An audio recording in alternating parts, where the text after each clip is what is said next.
I get mad of Shabbos.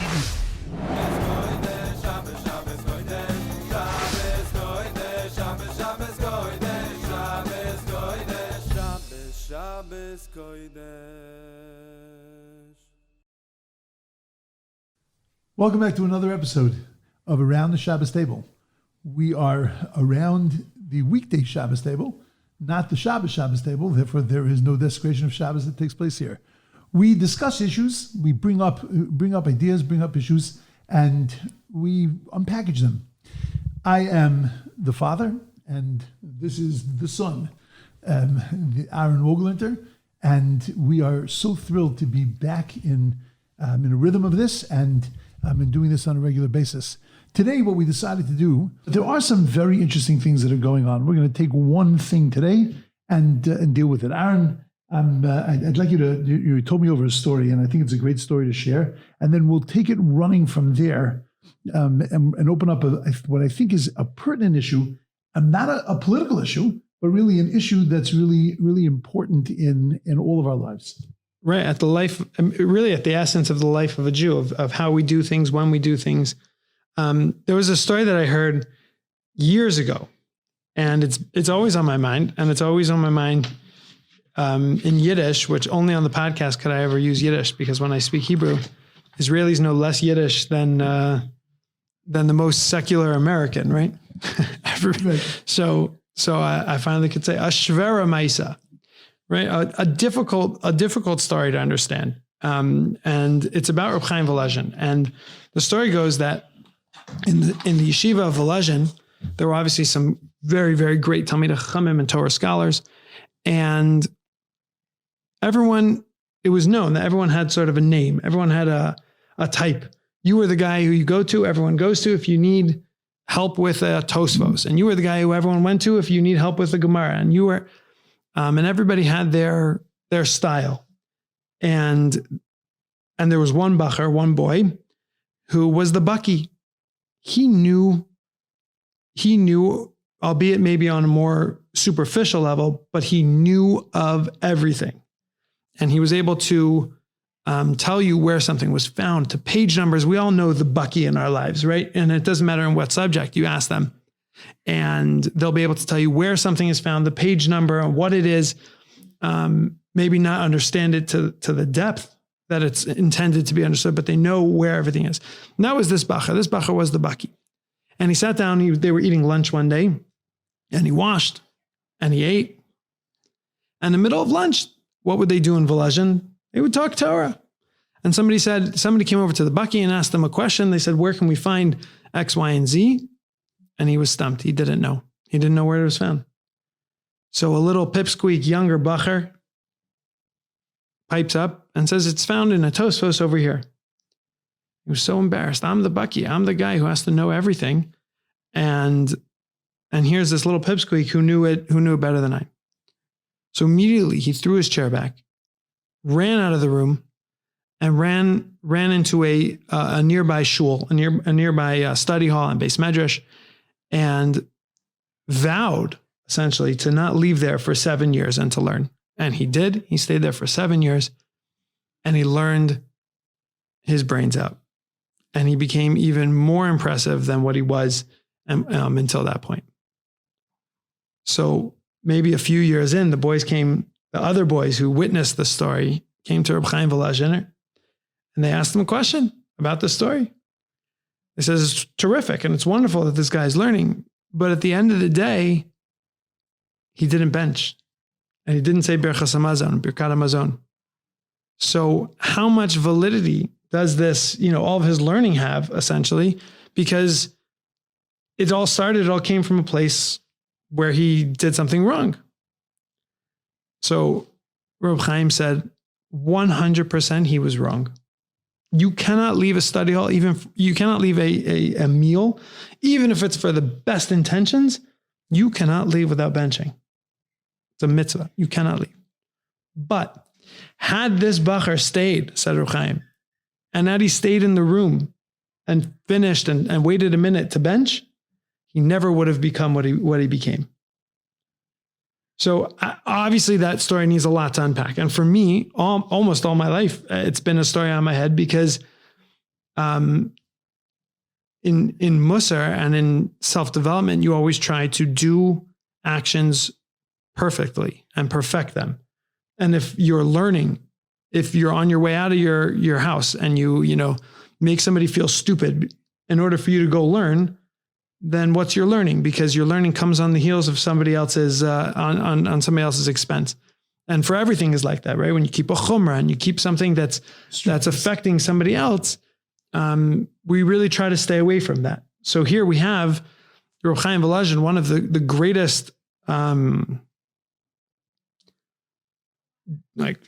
Jewish philosophers, gedolim, that we really have, saying that, giving a sort of an understanding that, of course, it's wrong, but we have to understand that good things can come through from this.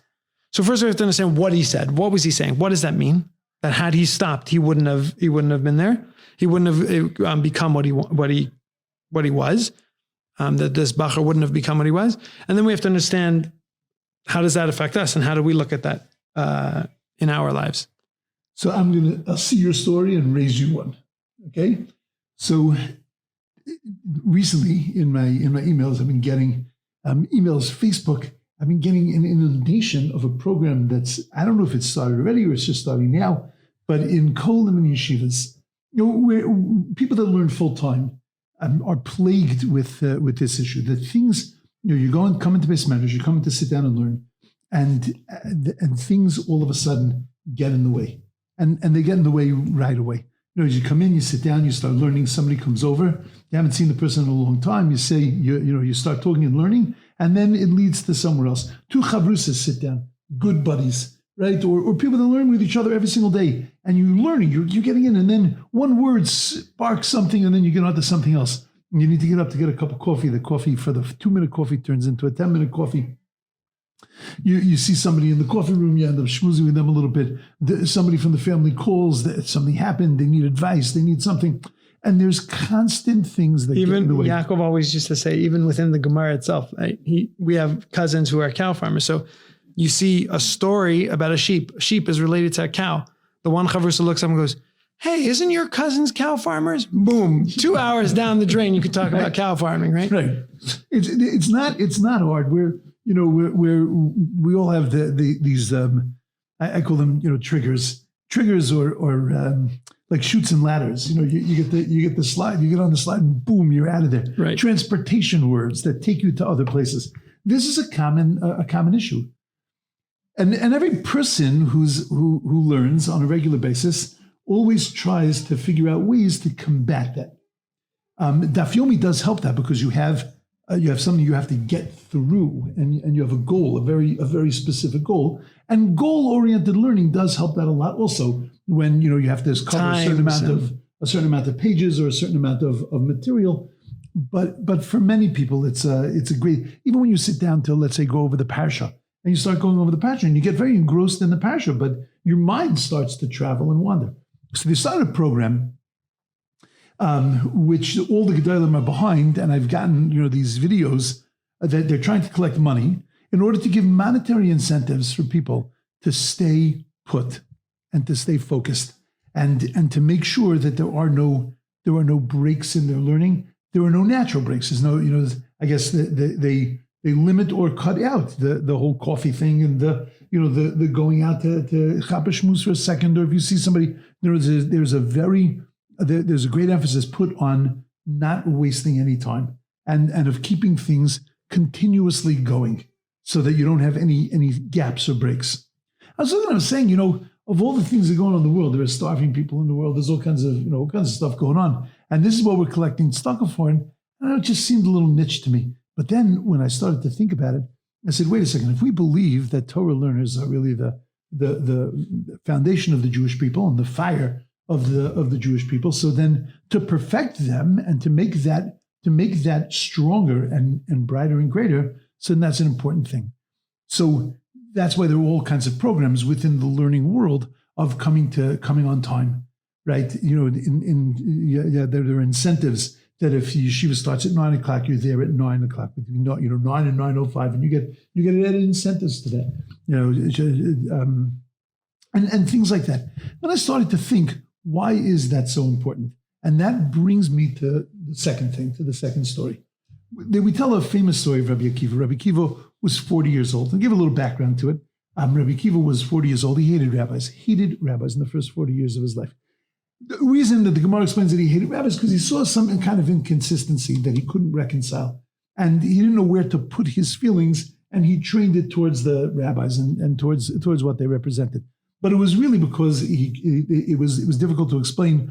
He must have seen one or two rabbis acting in a certain way that weren't consistent. Not all rabbis, but he saw something that wasn't consistent and that bothered him. And he met a woman by the name of Rachel, and they wanted to get married. Her father was a phenomenally wealthy person, a famously wealthy person.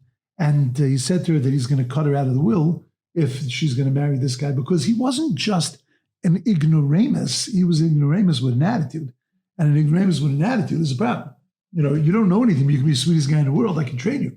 But you got an attitude, and then, who knows where you're going to go. So Rabbi Akiva's walking by, there's so much to learn here in the story, but Rabbi Akiva's walking by a rack, and there's water dripping on the rack, and there's a hole in the rack. Now, clearly, that's taken quite a bit of time for the water, which was obviously constantly dripping, to make an indentation in the rack. And Rabbi Akiva looks at it and he says, wow, if water can do that to a rock, then can you imagine what Torah could do to my rock, could do to my hard head? This was at the age of 40. So I want to just stop here for a second. This is not the story. This is not the important part of the story, but I want to know how many thousands of people walked by that rack and looked at it and said, whoa, it's leaking. Took a picture. We got to call a plumber. That's cool. Nobody looked at it and said, holy cow, that's my brain. And that's my brain on drips. Wow. Nobody looked at it and said, wow, there's something to learn here. Everybody looked at it and said, wow, that's an incredible phenomenon. That's the nature of the world. This is the way the world works. It's been dripping for so long, and it's making us whole. Nobody looked at it and said, whoa, this is me. That's my brain. This is talking to me. That's why Rabbi Akiva was so amazing. Forget about what he accomplished in his lifetime. It was amazing because he had that ability to be able to look beyond the surface of everything. There was nothing surface. And that's why the rabbis bothered him. That's why because he wasn't able to just be on the surface. He was looking at the depth of the thing. And he said, if the depth of it is that rabbis that are learning Torah are behaving that way, there's something amiss here. And it just it rattled his cage and shook him completely. Okay, so Rabbi Akiva goes with the blessing of his wife. He starts to learn. Now, to learn means that he had to learn Aleph, Beis, Gimel. He had to become literate. So he's sitting with little kids and he's learning Aleph, Beis, Gimel. Okay, he had one advantage. He was 40, so he was able to do it quick.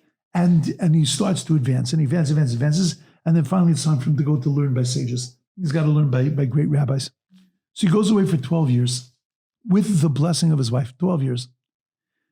After 12 years, Rabbi Akiva had become, at this point, a great person in the sense that he was advancing and deepening his understanding. A person who has that rack business, who is able to look at a rack, applies that to Torah. Holy cow!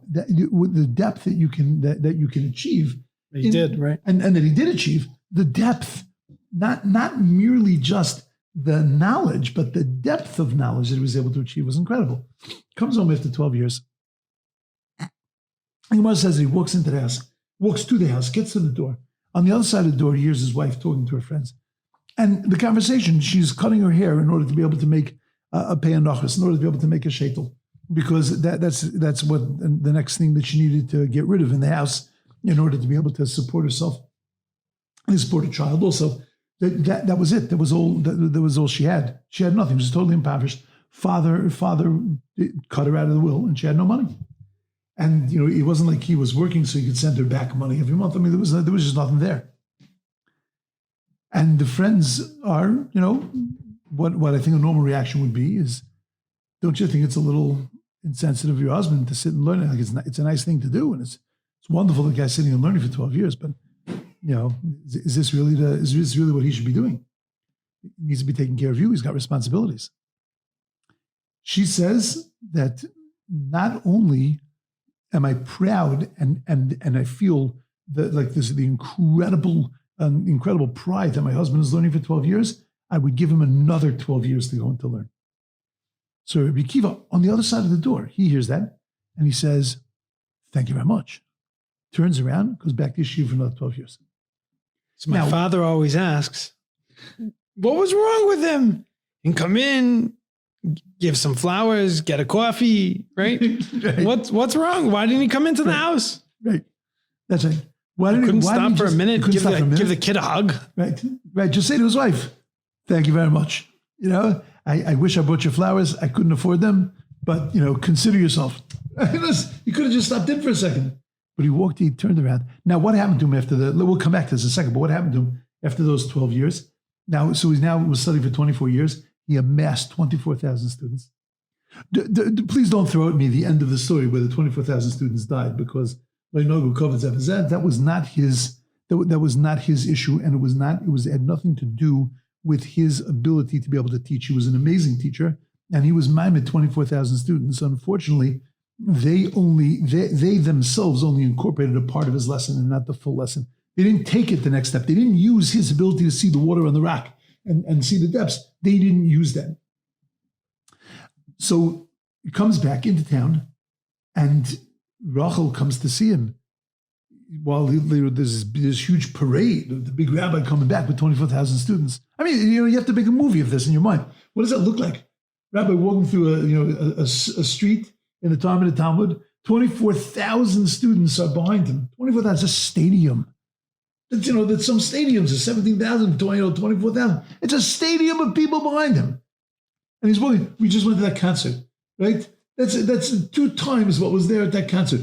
Walking behind him, and she disheveled, unfortunately, but rightly so. She, had nothing with which to groom herself. She throws herself at his feet. They think that she's some lunatic, and they try to get rid of her. And he says, Chas v'shalom, don't touch her. Don't move her. Shali v'shalachem shalahi. What we have, what you and I have, all belongs to her, because she gave me those 24 years.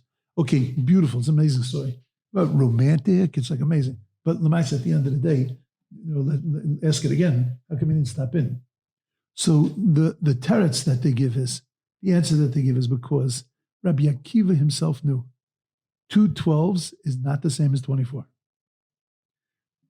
Those 5 minutes, that small interval in between the two, would have separated those 2 things and made them into 2 separate pieces, which would have meant that a certain amount of time was lost in restarting the program, so to speak. And that loss would have then put the second set back down, and then the amount that you would have been able to accomplish is much less. Now, you're going to stop while I'm saying this. You're going to say to yourself, cut it out. A 5-minute break in between the two is not going to make a difference.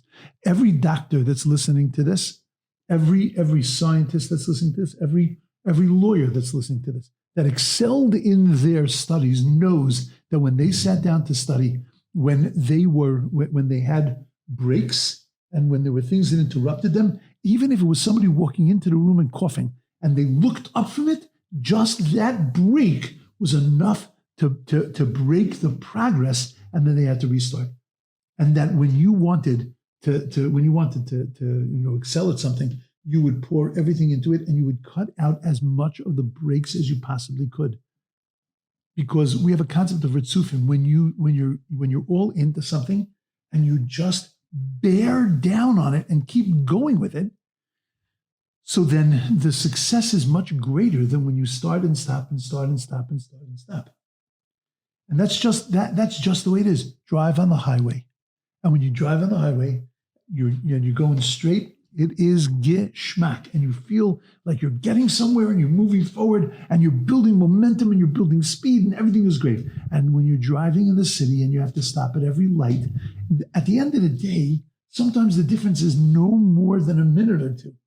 But at the end of the day, it just feels the progress is much less. You feel that the energy and the movement. We have a whole idea called zrizus, which means that when you come up with an idea, you've got to implement it right away. You can't let anything get in its way, because we know that as much as you can, things will always get in the way. Avraham Avinu was sitting by the tent. Old man, just had a bris milah. Now, can you imagine that? I can't. I have no idea what kind of pain he was in after the bris milah. Avraham Avinu looks and he sees three guys in the far distant, and he says to himself, "Well, I want to take care of those guys." And then he tries to get out of his chair. Can you imagine the pain? And he's thinking to himself, "Abe, what was in your mind?" Torah tells us that's not what happened. Torah tells us, Vayisa Seinu Vayar, he lifted up his eyes and he saw. And then the Torah says Vayar, and he saw. And all the commentaries ask, why does it have to say and he saw twice? Because the first time was the idea, and the second time was the energy mustered in order to be able to carry that idea out, so that he would not let anything get in his way. Vayashkem Avraham Baboker, he goes to do the Akedah. Now, if he would have sat and thought for a minute about going to do the Akedah, he would have said, "What, am I nuts?" But he didn't stop and think for a minute. He just dived into it. Right. So sure, he just did it. He ran and did it. When you can add those resources, I liked what you said, when you can add resources together and string them together, that's when you get continuity. And if you can continue. And productivity, right? So it's just practical. One story and one practical is that I can't get anything done with my phone as a distraction, meaning my phone is a tool I can get done. So what I do is there's really cool on Samsung. It's too bad you're on iPhone, but you can set your phone to focus mode, which turns off everything unnecessary. It is what it is for me. I can choose what I want to take off, and everything else goes blank. The only thing that's available for me is WhatsApp, so that my wife can get to me. But that's the only thing that's there. So whether I'm working or whether I'm learning, so with learning, it's even more. With learning, I can't bring my phone with me. Tzvi always used to say that you sit down to learn with your phone in you, you're learning with your chavrusa and your grandmother and your mother and your uncle, because you're thinking about everybody. You're thinking about who's going to call and who am I missing and who's available now to speak, right? And your head's just not there, even without any phone calls. Just sitting down with it in your pocket creates that. And I find that for learning, the only way for me to do it is not to have my phone on me. To each his own, and his responsibilities are all different, but you can create a culture within your friends and your family that there are certain times that are Kaddish that they don't call. So it is possible. I also, outside of Rabbi Heber's shul in Baltimore, they have these boxes with chargers in it. So you can go in for davening and learning, put your phone in the box, take a little key, the box is locked, and your phone is charging during tefillah and during learning. Again, just so that your head's not on it. And once your head's not on it, so the second you're away from your phone, they could wait, right? That's my learning hack is don't bring your phone with you. But also for working, just focus productivity is like that. You know what one of the great oxymorons is? Multitasking.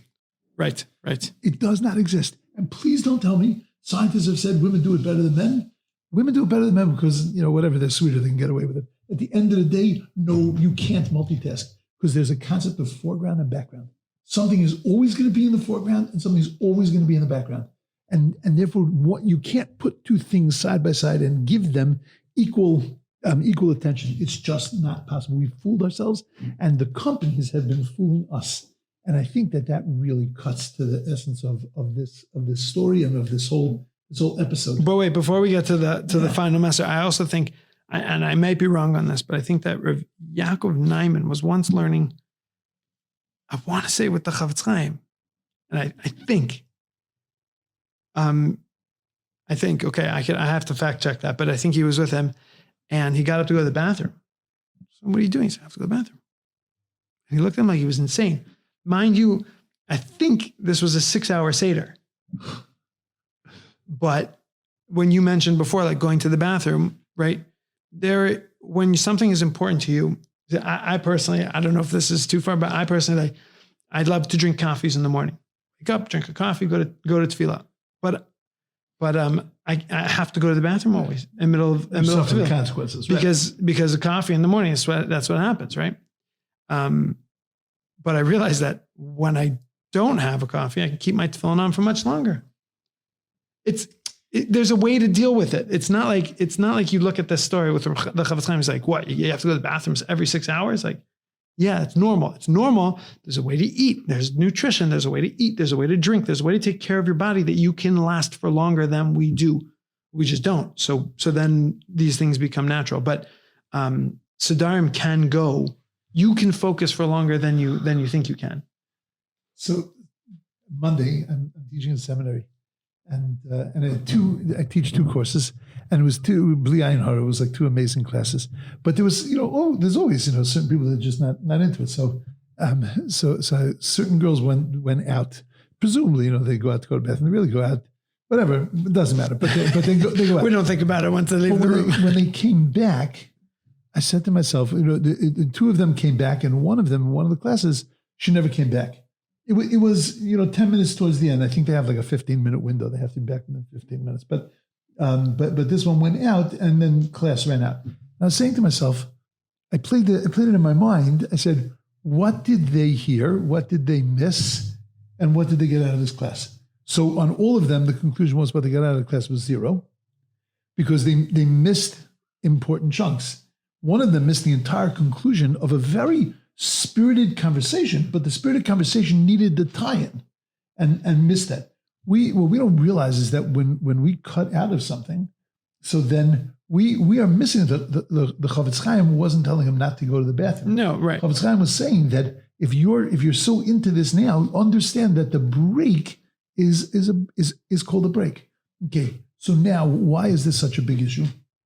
Because I think that every person that's listening to this is saying to themselves, they be making a mountain out of a molehill, right? Like they had nothing. It's usually what I do, so that's fine. That's what podcasts are. But like, what are you talking about this for? Like, this is the biggest issue that we have. I think this is on a level. This is like one of the major issues of our generation. You ask any teacher in a classroom, they talk about how long you have because of YouTube videos. Attention spans today, right? Bottom line is we don't understand what it means to completely focus and to throw ourselves into something. We just don't know what that is. We don't know how to create an environment for ourselves. And sometimes I think what the story of Chaim's teaching us as well is that sometimes we're going to mess up. Meaning sometimes we're not going to bench on our way out, and we're going to make mistakes on our way out. And it could be that if we focus during our learning, that we're going to miss that phone call. We're going to miss that chesed opportunity. I like that. We're going to miss that. It's possible. It is possible. So don't talk about the benching. The benching part. That was a specific story, correct? That was a mistake that the guy made, and that was, he has to learn from that mistake. But the concept of gadol, which I think what Reb Chaim was trying to say, is that there are going to be sacrifices. Like you just said beautifully, there are going to be sacrifices. You are going to miss things, but if what you're doing is valuable, then we're talking about it in the context of learning and davening. Yeah. So do you want to make it more understandable for the general people? Let's talk about it in terms of work and relationships. I think is there as well. If you sit down to talk to your wife, I'm not talking about bosses, I'm talking about wife. You sit down to talk to your wife, or your wife has her phone on her, even if it's in her pocket or if it's in your pocket, it is very difficult to get into an engaging, serious conversation. That's right.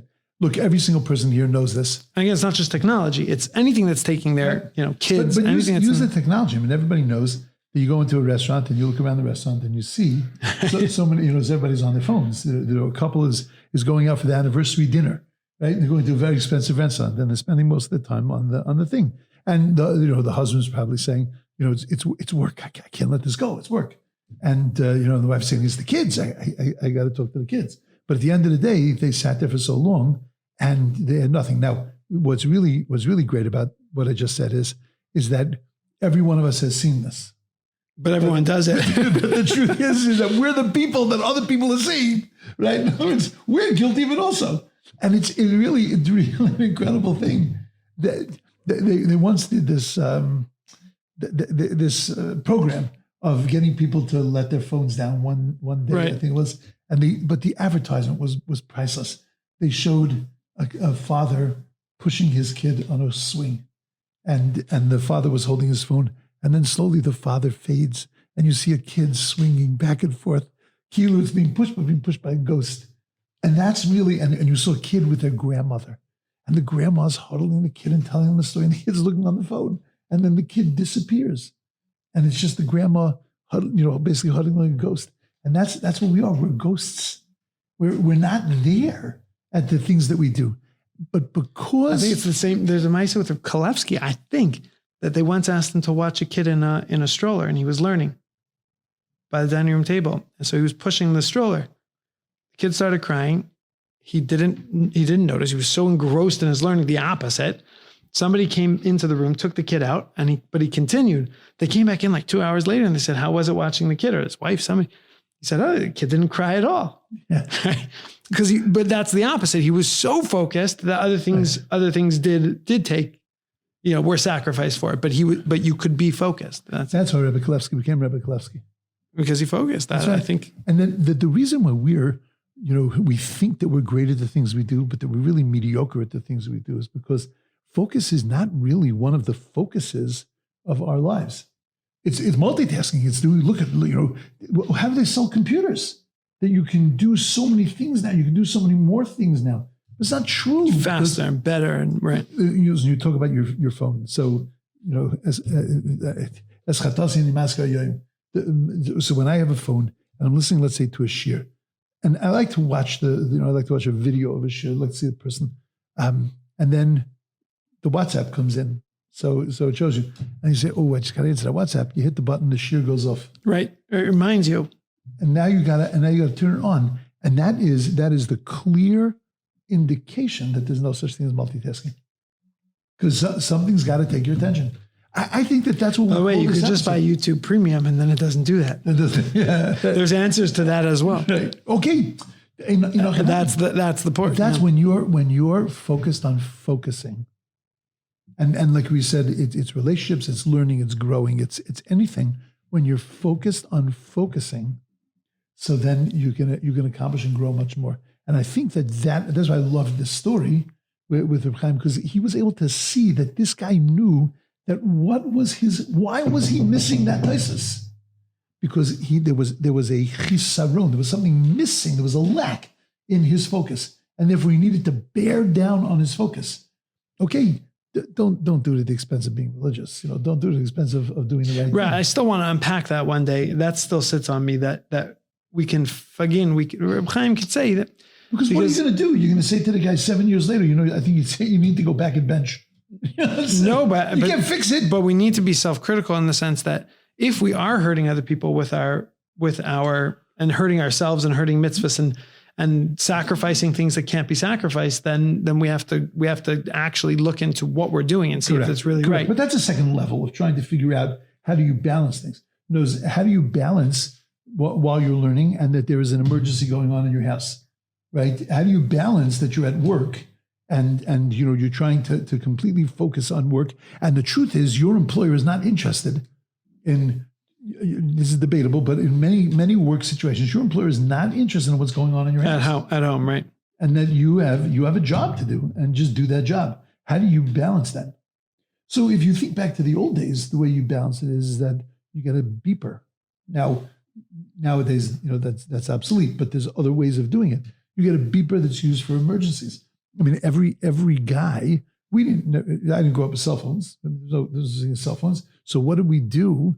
Short of going and calling home every 10 minutes when your wife was due, and you can't just stay home. You go to yeshiva. So what do we do? So we got beepers.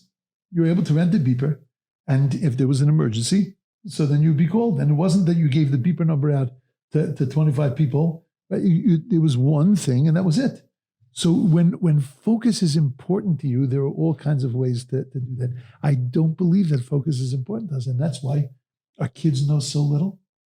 That's why standardized testing. I know you say, well, the numbers are so high. The numbers are relatively low. There are so many places where kids are just not functioning. Kids come out of school and they can't read Hebrew. In day schools across America, right? They have very little, especially in America, not so much in Israel. But because in America, even in the religious world, there is this distraction of of internet and of all that stuff, social media. So the kids come out knowing much less than they could because they're distracted.